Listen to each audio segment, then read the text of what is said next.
naomba siku hizi tulieni kwenye ndoa zenu. Mimi mwenzenu hapa nimeachiwa mtoto mdogo akijinyia, ndo kama hivi nafua nguo zake hizi hapa, kujolea gauni hapa, sina namna, inabidi niishi naye.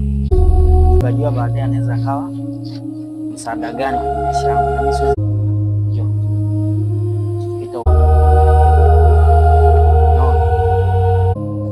msogeze kwenye kamera muone. Miskali kabisa ya maana. Msichana wasogeze.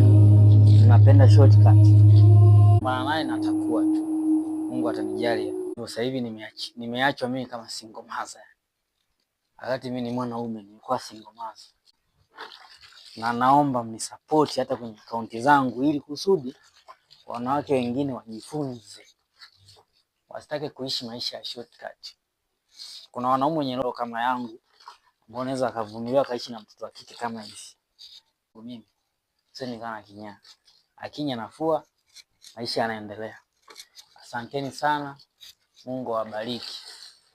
Kufua magauni ya mwanangu haya ambao kesho ndo mtoko, yani mtoko wa kesho. No, hamna namna.